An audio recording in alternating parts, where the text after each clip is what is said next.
मेरी जिंदगी से कुछ और बाकी नहीं, खुमारी में तेरी ही रहता न देखा है तुझ सांसी, लेना देना ना है जहां से परवाह करनी। एक गिलास दूध हाथ में लिए जमीन अपने पति के कमरे के दरवाजे के बाहर करीब 20 मिनट से खड़ी है। अंदर जाना ठीक होगा या नहीं, यही सोचते सोचते वो थक चुकी है। किसी भी तरह से उसे कमरे के अंदर जाने की हिम्मत नहीं हो रही है। अरे तू अभी तक यहीं खड़ी है? मैंने तुझे दूध 20 मिनट पहले दिया था, अभी तक उसके कमरे में क्यों नहीं जा रही है? भाभी, क्या आप किसी तरह जंकुक भैया को आज अपने साथ रहने देंगी? नहीं, मतलब मैं आपके साथ सो जाती हूँ और भैया लोग एक साथ रहे, हम लड़कियाँ एक साथ रहे। तेरी समस्या क्या है? ऐसा भी कहीं होता है क्या? मैं अपने पति के साथ रहूंगी और तू अपने पति के साथ रहेगी। पति के साथ ही रहना पड़ता है। ये बात सुनते ही जमीन का चेहरा एकदम उतर गया।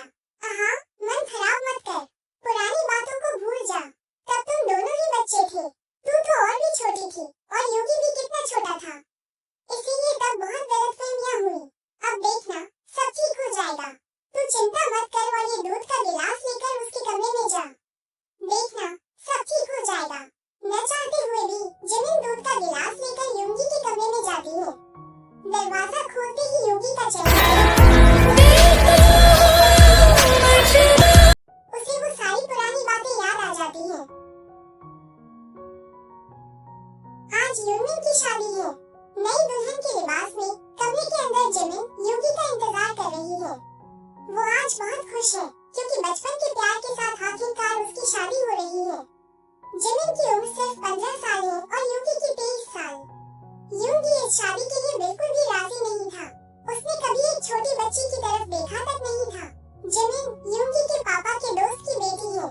उसकी माँ बचपन में ही गुजर गई थी, इसलिए वो अपने पापा के पास ही पली बड़ी है। योगी के पापा उसे बहुत प्यार करते हैं और शुरू से ही उसे योगी के लिए मन ही मन पसंद कर चुके थे। दिन ब दिन योगी का गुस्सा स्वभाव इतना बढ़ गया था कि उसे सुधारने के लिए उसके माता पिता ने बचपन में ही उसकी शादी करवाने का फैसला किया। योगी शुरू से ही इस शादी का विरोध कर रहा था। एक बच्ची से वो कैसे शादी करेगा, कैसे घर बसाएगा? वैसे भी ये तो उसका अपना करियर बनाने का समय था, शादी का नहीं।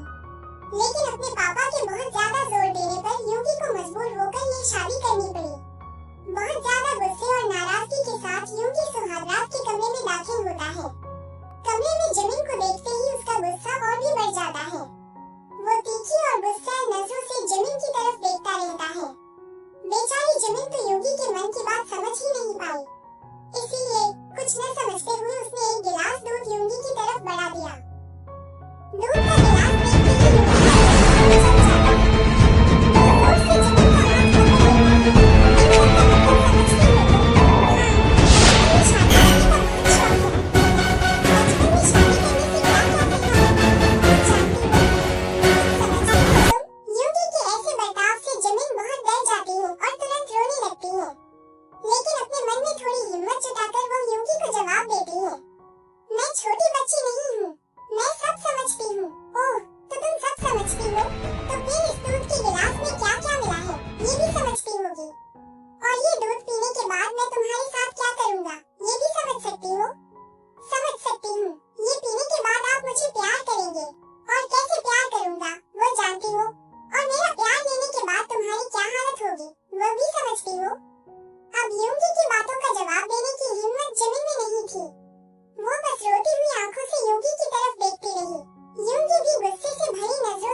शरीर इतना प्यार सहन नहीं कर पा रहा था, इसलिए एक समय के बाद वो रोने लगी।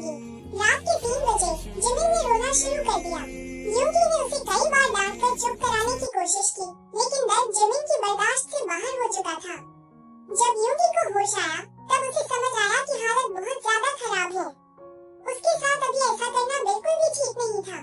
मन ही मन उसे पछतावा हो रहा था, लेकिन वो ये बात सामने जाहिर नहीं कर रहा था। यूंगी सीधे तेयुंग के कमरे में गया। उसकी भाभी एक डॉक्टर थी, इसलिए वो उनके पास गया। रात के 3 बजे तेयुंग को परेशान करने पर वो बाहर आई। दवाइयाँ देने के बाद उन्होंने जिमिन से और कोई बात नहीं की। वो सीधे यूगी के पास आ गई। ये काम तूने ठीक किया। एक बच्ची मेरी पत्नी है, मैं नहीं करूँगा तो कौन करेगा? वैसे भी उससे शादी की है, अब ये सब तो होगा ही। तू करेगा, ठीक है, लेकिन हर चीज का एक समय होता है। हर समय सब कुछ ठीक नहीं होता, और अगर यह बात बाहर किसी को पता चल गई तो पापा मम्मी क्या सोचेंगे? सोचने दो, मुझे उससे कोई फर्क नहीं पड़ता। अगर इतनी ही समस्या थी तो एक छोटी लड़की से मेरी शादी करवाई ही क्यों? अब जब शादी करवा दी है तो ये सब तो चलता ही रहेगा। तेयुंग के साथ हल्की फुल्की बहस करने के बाद यूंगी सीधे कमरे में जाकर नहाने लगा। नहाते समय जिमिन के साथ हुई घटनाएं यूंगी के मन में आने लगी और वह धीरे धीरे मुस्कुराने लगा। नहाकर कमरे में जाकर उसने देखा कि जिमिन अब सो चुकी है। यूंगी ने जिमिन को परेशान नहीं किया और बिस्तर के दूसरी तरफ सो गया। सुबह होते ही यूंगी ने सबको बताया कि वो अपने कारोबार के काम से अमेरिका वापस जा रहा है। यूंगी अमेरिका में अपने पिता का कारोबार संभालता है। उसके पिता ने इस पर आपत्ति जताई और कहा कि जिमिन को भी साथ ले जाए। यूंगी इसके लिए राजी नहीं था, लेकिन अपने पिता के सामने उसकी ज्यादा नहीं चली। यूंगी को मजबूर होकर जिमिन को अपने साथ अमेरिका ले जाना पड़ा। फ्लैट तक पहुँचते पहुँचते लगभग रात हो गई। यूंगी घर पहुँचते ही बिना रात का खाना खाए सीधे सो गया। लेकिन जिमिन को बहुत जोरों की भूख लग रही थी। रात को शर्म के मारे वो यूंगी को बता नहीं पाई थी कि उसे भूख लगी है। उसने सोचा था कि घर आकर एक साथ खाना खाएंगे, लेकिन घर आते ही यूंगी तो सो गया। अब वो क्या करे? लाचार होकर वो रसोई में जाकर कुछ ढूंढने लगी। उसने देखा कि फ्रिज में ऐसा कोई खाना नहीं है जिसे तुरंत पकाया जा सके, लेकिन कुछ पैकेट नूडल्स थे जिन्हें ओवन में गर्म करने पर भी पक जाते। इसलिए बिना कुछ सोचे उसने उसे माइक्रोवेव में पकाने के लिए रख दिया। उसे कुछ बटन समझ नहीं आ रहे थे। दुर्भाग्य से उसी समय बिजली की कुछ समस्या के कारण माइक्रोवेव में आग लग गई। जिमिन तुरंत डर गई और चिल्लाकर यूंगी को बुलाने लगी। जलने की गंध नाक में आते ही यूंगी की नींद खुल गई। वो तुरंत रसोई में गया और यह हालत देखी। यूंगी ने तुरंत आग बुझाने का इंतजाम किया। आग बुझने के बाद यूंगी ने जाकर जिमिन को धक्का देकर सोफे पर गिरा दिया। मेरी जिंदगी में आकर तो मेरी जिंदगी को जला ही दिया था, अब मेरे घर आकर मेरे माइक्रोवेव को भी जला दिया। चाहती क्या हो? आग में जलकर मैं राख हो जाऊं? मुझे बहुत भूख लग रही थी, इसलिए मैं खाना पकाने गई थी। मेरी इस सुंदर जिंदगी को बर्बाद करके खा गई हो। अभी तक तुम्हारी भूख नहीं मिटी? अभी भी तुम्हें कुछ और खाने का मन करता है? जिमिन ने कोई और जवाब नहीं दिया। वो चुपचाप यूंगी की बातें सुनती रही। यूंगी की बातें वो किसी भी तरह से हजम नहीं कर पा रही थी। उसे बहुत तकलीफ हो रही थी। कुछ ही देर में यूंगी रसोई से एक सैंडविच बनाकर जिमिन के सामने ले आया। ये लो, इसे खाओ और खाकर चुपचाप सो जाओ। परेशान करती हो। यूंगी के जाने के बाद जिमिन बहुत देर तक सैंडविच को देखती रही। यूंगी के हाथों इतनी डांट खाने के बाद उसका पेट तो पहले ही भर गया था। अब ये सैंडविच उसके गले से नीचे नहीं उतरेगा। जिमिन रोते रोते मेहमानों के कमरे में जाकर सोने की कोशिश करने लगी, लेकिन उसे किसी भी तरह नींद नहीं आ रही थी। सुबह यूंगी उसे बिना कुछ कहे दफ्तर के लिए निकल गया। जिमिन की नींद खुलते ही उसने उठकर देखा कि घर पर कोई नहीं है। तब उसे समझ आया कि यूंगी शायद दफ्तर चला गया है। जिमिन ने और देर न करके स्नानघर में जाकर अपना मुंह हाथ साफ किया। रात भर रोने के कारण उसकी आंखें, नाक और मुंह सूजकर लाल हो गए थे। जिमिन ने कभी सपने में भी नहीं सोचा था कि जिसे वो बचपन से पसंद करती आई है, उसके साथ उसकी शादीशुदा जिंदगी इतनी भयानक होगी। खाने की मेज पर जाकर उसने देखा कि यूंगी कुछ खाना बनाकर गया है। जिमिन ने उसे खाकर खत्म किया और फिर यूंगी के आने का इंतजार करने लगी। जिमिन रात को अकेले नहीं रह सकते, इसलिए शाम होते ही उसे बहुत डर लगने लगा। लेकिन यूंगी के आने का अभी तक कोई अता पता नहीं था। रात के 12:30 बजे दरवाजे पर घंटी बजते ही जिमिन की नींद खुल गई। दरवाजा खोलते ही उसने देखा कि यूंगी थोड़ी शराब पीकर घर लौटा है। यूंगी ने कुछ नहीं कहा और अपने कमरे में जाकर सिगरेट पीने लगा। उसका मन आज कुछ अलग था। उसका मन जिमिन को प्यार करने और खुद को उसके हवाले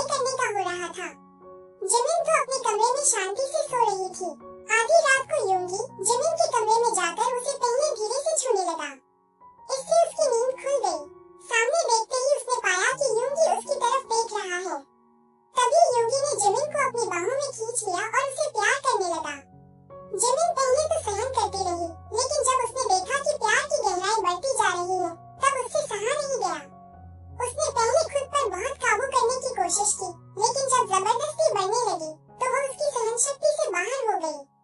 जिमिन रोने लगी, अरे धत, इसीलिए बच्ची लड़कियों से शादी नहीं करनी चाहिए। अपनी मर्जी से संतुष्टि भी नहीं मिलती। शादी क्या तुम्हें बिठाकर खिलाने के लिए की है? अगर मैं तुम्हारे पास आकर संतुष्ट ही नहीं हो सकता तो तुम किस काम की? ये कहकर योगी जिमिन को बिस्तर पर धक्का मारकर उस कमरे से चला जाता है। जिमिन रोते हुए, मेरे साथ ऐसा क्यों हो रहा है? अगर मुझे पहले पता होता कि योगी मेरे साथ ऐसा करेगा तो मैं कभी उससे शादी नहीं करती, कभी उससे प्यार नहीं करती। इसी दुख भरे मन के साथ जिमिन की रात कट गई।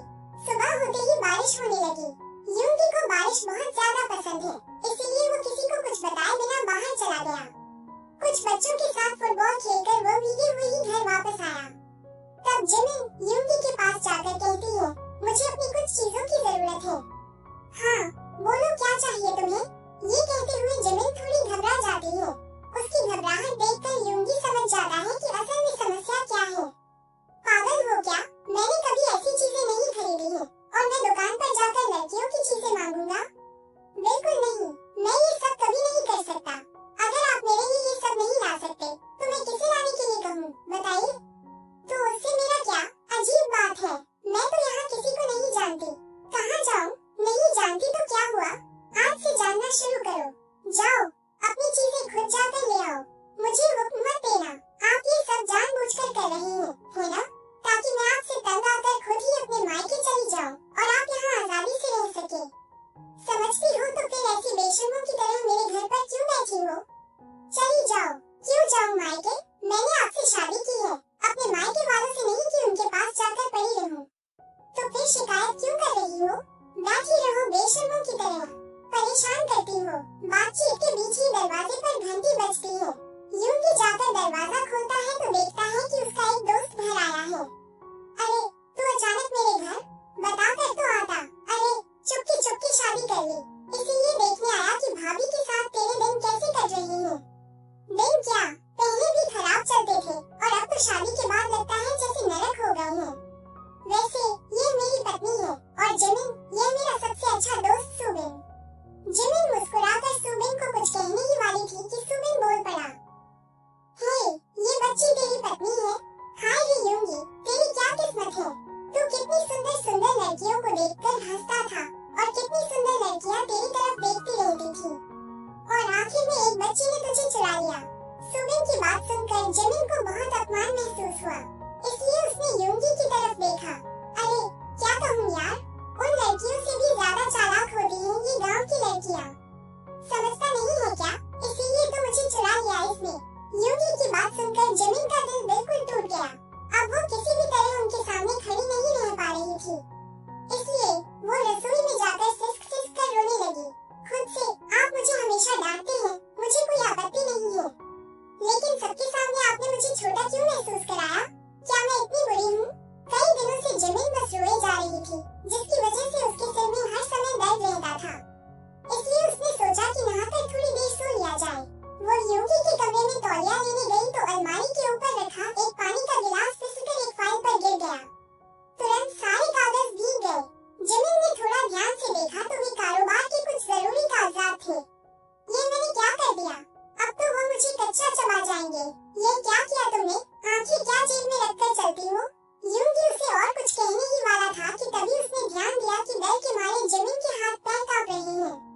वो कुछ भी बोलने की हालत में नहीं थी, इसलिए योगी ने उसे उस समय और कुछ नहीं कहा और चुपचाप कागजात लेकर योगी अपने दोस्त के पास आता है।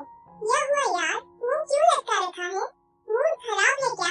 योगी चिढ़कर, अरे यार मत पूछ, शादी के बाद से मेरी जिंदगी एकदम तबाह हो गई है। माँ बाप ने भी ना एक बच्ची को मेरे पल्ले बांध दिया है।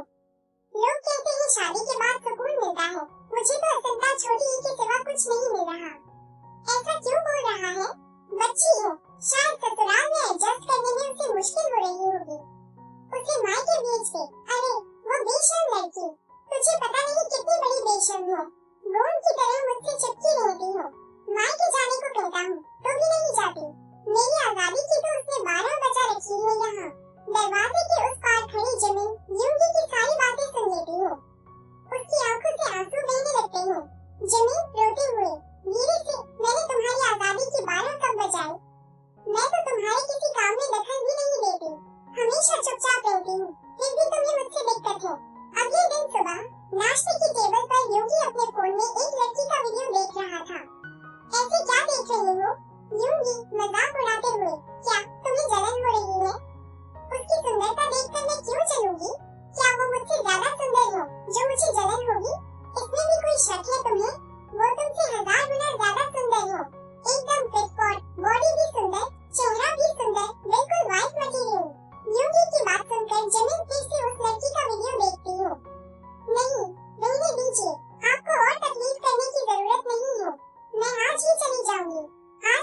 जाओगी मतलब? मैं अभी तुम्हें एयरपोर्ट छोड़ने नहीं जा सकता। जरूरत नहीं है, मैंने पहले ही टैक्सी बुक कर ली है और प्लेन की टिकट भी। मैं अकेली जा सकती हूँ। अकेली चली जाओगी मतलब? जमीन उसकी किसी बात का जवाब दिए बिना रात के अंधेरे में चुपचाप योगी का घर छोड़कर चली जाती हो। उसके जाने के बाद योगी उसे बार बार फोन करता है, लेकिन जमीन का नंबर बंद आता है। सोशल मीडिया पर भी वो उससे संपर्क नहीं कर पाता। तब उसे समझ आता है कि जमीन ने उसे हर जगह से ब्लॉक कर दिया। इसे 2 दिन की लड़की मुझे तेवर दिखाती हो। उसने क्या सोचा, वो चली जाएगी और मैं यहाँ बैठकर रोता रहूंगा?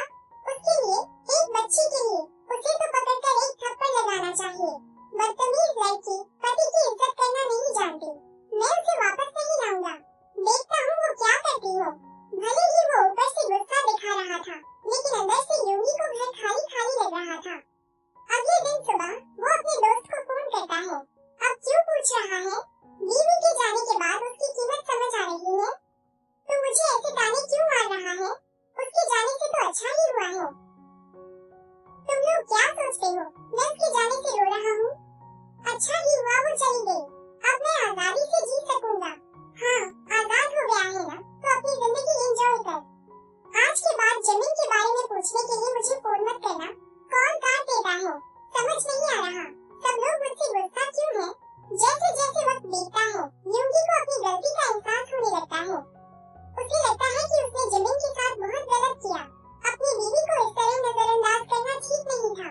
इसलिए वो फैसला करता है कि वो ससुराल जाकर जमीन को वापस ले आएगा। कुछ महीनों बाद योगी जमीन के मायके जाता है। उसे देखकर सब खुश होते हैं, सिवाय जमीन के जो चुपचाप रहती हो। शाम को जमीन के पापा योगी को अपने पास बुलाते हैं। बेटा, तुमने जमीन के साथ जो भी किया, क्या वो सही था? आखिर वो तुम्हारी पत्नी है। तुमने 4 महीने तक उसे कोई अहमियत नहीं दी। ये कैसा व्यवहार है, योगी? योगी अपने ससुर की बातों का कोई जवाब दिए बिना चुपचाप खड़ा रहता है। योगी मन में, इसे ये छोटी लड़कियों से शादी नहीं करनी चाहिए। पति पत्नी के बीच जो भी हुआ, क्या वो पूरे परिवार को ढिंढोरा पीटकर बताने की जरूरत थी?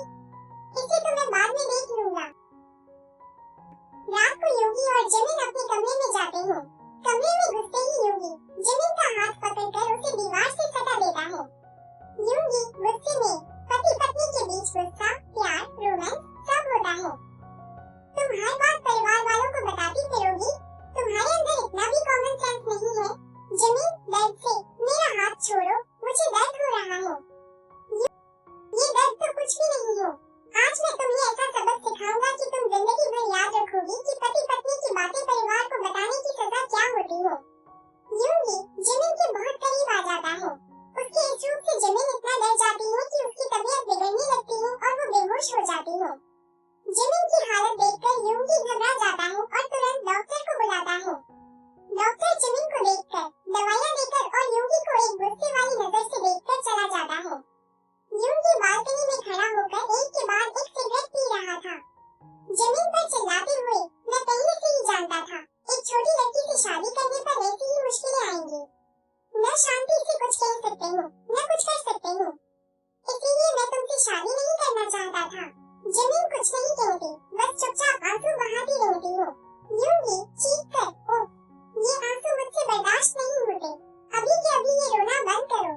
एक बच्ची से शादी कर ली हो, जो सारा दिन बस रोती रहती हो। हाँ, मैं छोटी बच्ची हूँ, लेकिन आप तो बड़े हैं ना, आप तो सब समझते हैं। फिर आप मेरे साथ ऐसा क्यों करते हैं? क्या कहा तुमने? अब तुम मुझसे जबान लड़ाओगी? मैं छोटी हूँ, यही आपकी जिंदगी की सबसे बड़ी परेशानी है ना? कि आपको एक छोटी बीवी मिल गई, तो ठीक है, जब तक मैं बड़ी नहीं हो जाती, आप मेरे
अब जिमिन 20 साल की थी और यूंगी 28 का।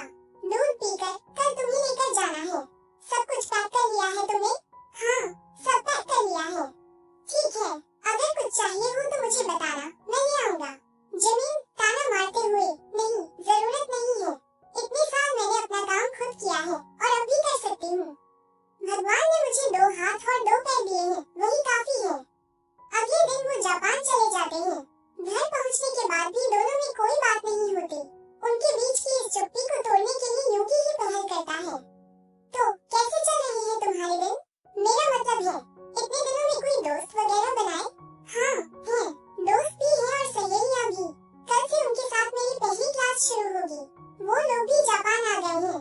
ओह, अच्छा, फिर तो बहुत अच्छा हुआ।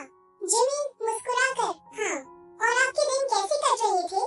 उसके साथ अच्छा क्वालिटी टाइम बिताया आपने? ये ताना सुनकर यूगी के होठों पर एक मुस्कान आ जाती है। क्या हुआ? जवाब क्यों नहीं दे रही हो? दरअसल ताना की तो शादी हो गई है और शादी के बाद कोई किसी के साथ क्वालिटी टाइम नहीं बिता सकता, है ना? पलटवार करते हुए, क्यों?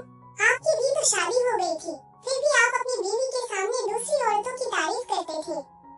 ये शायद शादी के बाद दूसरे लड़कों की तारीफ करके क्वालिटी टाइम बिता सकती हो। हाँ, अब मैं तुम्हारी बातों का क्या जवाब दूं? आपका क्या हुआ? पहले तो आपके मुंह से बातें रुकती नहीं थी, गुस्सा, डांट फटकार सब निकलता था। अब आप चुप क्यों हो गए? चुप न हूँ तो क्या करूँ? मेरी वो छोटी सी बीवी अब बड़ी होकर मुझे ही ताने मारना सीख गई है। अब चुप रहने के सिवा मेरे पास कोई चारा है, बताओ? बड़ा होना तो जरूरी था। आपको तो एक छोटी बच्ची के साथ घर बसाने में बहुत दिक्कतें हो रही थी, तो बस मैं बड़ी हो गई। हाँ, क्या कहूँ, जिंदगी ही दर्द भरी है। अब मैं अपनी उसी छोटी बीवी को याद कर रहा हूँ। मुझे क्या पता था कि बड़ी होकर वो इतनी खतरनाक लड़ाकू बन जाएगी।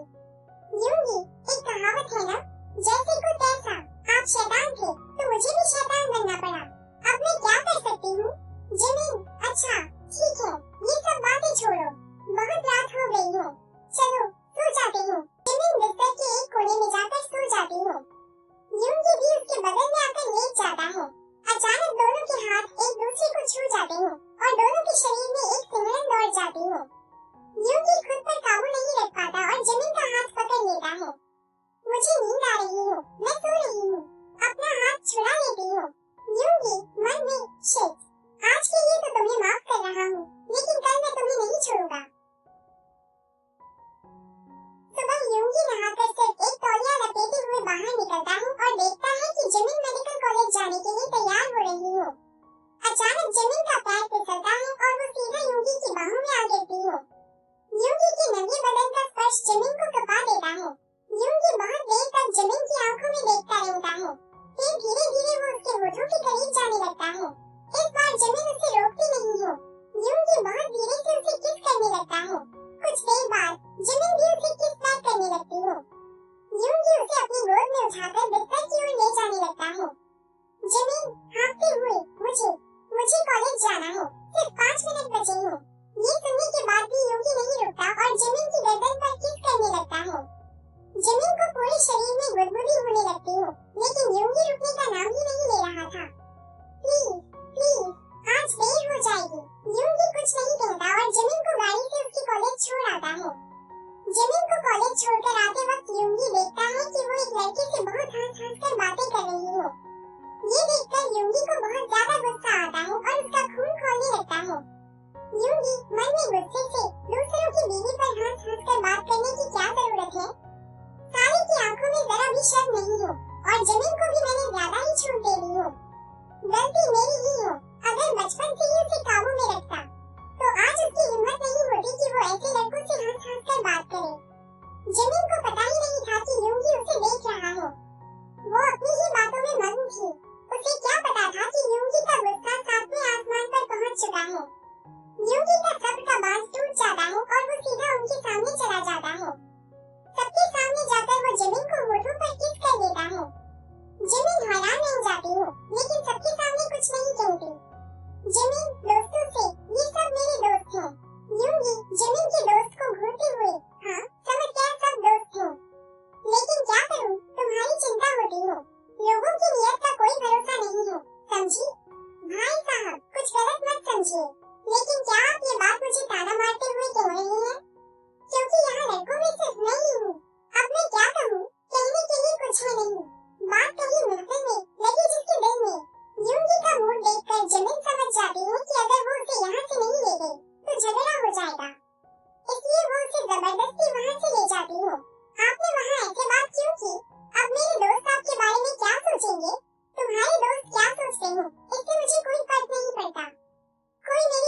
गंदी नजर से देखेगा और मैं क्या चुपचाप बैठा रहूंगा? उसे तो सुनाना जरूरी ही था। तुम मुझे वहाँ से ले आओ, वरना मैं तो घूसा मारकर उसकी नाक ही तोड़ देता, उसकी सारी हिकड़ी निकाल देता मैं। क्या बकवास कर रही हैं आप? कितने सालों की दोस्ती है हमारी, चाहे कितने भी सालों की दोस्ती हो, आज के बाद सब खत्म कर दो। उस लड़के के साथ या किसी भी लड़के के साथ मैं तुम्हें बर्दाश्त नहीं करूंगा, समझी? ओहो, इतने दिनों से कहाँ था आपका ये हक जताना? कहाँ थी ये जलन? इतने साल तो आपने मुझे छोड़ ही दिया था और अब अचानक से इतना प्यार उमड़ रहा है। यूं ही कुछ नहीं कहता, बस गाड़ी की स्पीड बढ़ा देता है। क्या हुआ? इतनी तेज क्यों चला रही हैं? और हम कहाँ जा रहे हैं? घर तो उस तरफ है। आज मैं तुम्हें अपने एक दोस्त से मिलवाऊंगा, एक प्रोग्राम है। पहले बताना था ना, मैं थोड़ा तैयार होकर आती। तुम्हें तैयार होने की क्या जरूरत है? तुम तो वैसे ही कद्दू की तरह सुंदर हो। हे भगवान, तारीफ भी ठीक से नहीं कर सकते आप। योगी चुपचाप गाड़ी चलाकर उसे एक प्रोग्राम में ले जाता है। वहाँ योगी के कुछ दोस्त और सना भी आई हुई थी। सना जिमिन को देखकर मुस्कुराती है। वाओ, ये बच्ची तो काफी बड़ी हो गई हो। हाँ, वक्त कितनी जल्दी बीत जाता है ना? मैं भी छोटी से बड़ी हो गई और आप जवान से बूढ़ी होने लगी। कुछ भी बोलो, तुम्हारा पति तो कहता है कि मैं दिन ब दिन और सुंदर होती जा रही हूँ। मेरे पति की बात क्या ही कहूँ? आपको पता है मैं डॉक्टर क्यों बन रही हूँ? ताकि मैं योगी की आंखों का इलाज कर सकूं। उन्हें गलत दिखाई देता है। सुंदर को बदसूरत और बदसूरत को सुंदर कहते हैं। शायद इसीलिए आपको भी सुंदर कह दिया होगा। ये सुनकर सना का मुंह उतर जाता है। जिमिन फिर कहती है, बुरा मत मानिएगा, लेकिन मैंने आपकी तस्वीरें पहले भी देखी हैं। आप पहले भी मेकअप की सुंदरी थी और आज असल में देखकर भी मेकअप की सुंदरी ही लग रही है। मैं डॉक्टर हूँ, इसलिए जानती हूँ, ये सब आटा मैदा चेहरे पर लगाने से कैंसर का खतरा होता है। इसलिए आपसे गुजारिश है कि ये फिल्टर वाली सुंदरता छोड़ दीजिए। आप नेचुरली ज्यादा अच्छी लगेंगी। जिमिन की बातें सुनकर वहाँ मौजूद सब लोग हंस पड़ते हैं। भाभी, आप तो एकदम पटाखा बन गई हो। मुंह पर कुछ रुकता ही नहीं। रुकेगा कैसे, बताओ? मेरे पति के आसपास सब सांप नागिन घूमते रहते हैं, दोस्ती के नाम पर जहर फैलाते हैं। तो अपने पति को बचाना एक पत्नी का फर्ज है, इसीलिए। यूंगी बस एक तक जिमिन को देखे जा रहा था। जिमिन का ये अंदाज उसे बहुत पसंद आ रहा था। यूंगी, चलो ना हम डांस करते हैं। बहुत दिन हो गए साथ में डांस नहीं किया। नहीं सना, मैं अब दूसरी लड़कियों के साथ डांस नहीं करता। क्यों नहीं करते? पहले तो तुम मेरे साथ बहुत डांस करते थे, अब शादी के बाद अचानक सब बंद हो गया। जिमिन बीच में टोकते हुए, नहीं, शादी के बाद डांस क्यों बंद होगा? अब ये डांस करेंगे तो सिर्फ मेरे साथ, क्योंकि मेरा योगी जानता है कि अगर उसने किसी और लड़की के साथ डांस किया तो मैं उस लड़की की टांगें तोड़ दूंगी और इनकी भी। ये सुनकर योगी जोर जोर से हंसने लगता है। क्या हुआ योगी, तुम हंस क्यों रहे हो? कुछ बोलते क्यों नहीं? क्या मैंने ठीक नहीं कहा? इसी तरह हंसी मजाक में प्रोग्राम खत्म हो जाता है। घर लौटते वक्त जिमिन योगी पर बहुत गुस्सा थी। उसे लग रहा था कि योगी ने दूसरी लड़कियों के साथ डांस किया है, जो उसे बिल्कुल बर्दाश्त नहीं हो रहा था। घर पहुँचते ही जिमिन योगी का कॉलर पकड़ लेती है। जब मैं अपने मायके में आपके लिए रो रही थी, तब आप यहाँ दूसरी लड़कियों के साथ डांस कर रहे थे। आपकी हिम्मत कैसे हुई? अरे नहीं नहीं, मेरी बात सुनो, मैंने किसी के साथ डांस नहीं किया। डांस नहीं किया तो वो ये सब क्या बोल रही थी? अरे वो तो बस पुरानी बातें कर रही थी। जिमिन को इतना गुस्सा आ रहा था कि वो योगी के सीने पर घूंसे बरसाने लगती है। योगी उसके दोनों हाथ पकड़कर उसे दीवार से लगा देता है। जिमिन को शांत करने के लिए वो उसे किस करने लगता है। जिमिन पहले तो उसे धक्का देती है, लेकिन योगी उसे जोर से पकड़कर किस करता रहता है। बहुत देर बाद जिमिन भी उसे किस बैक करने लगती है और फिर धीरे धीरे पहली बार वो दोनों अपनी मर्जी से एक दूसरे के हो जाते हैं। योगी बहुत ज्यादा उत्साहित था, क्योंकि सालों बाद उसे अपनी छोटी बीवी वापस मिली थी। वो उसे अपने प्यार से भिगो रहा था और जिमिन भी अब पहले जैसी कमजोर नहीं थी। वो भी अब बड़ी हो चुकी थी, इसलिए उसने भी योगी के प्यार को अपना लिया। उनकी वो रात पहली बार बहुत खूबसूरती से गुजरी। सुबह योगी नहाने जाता है तो उसके दिमाग में रात की बातें घूमने लगती हैं। वो जिमिन को आवाज देता है।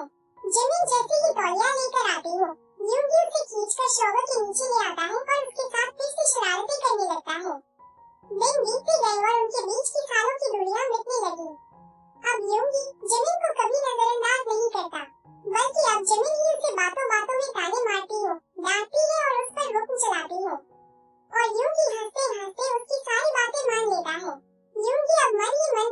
का शुक्रिया अदा करता है कि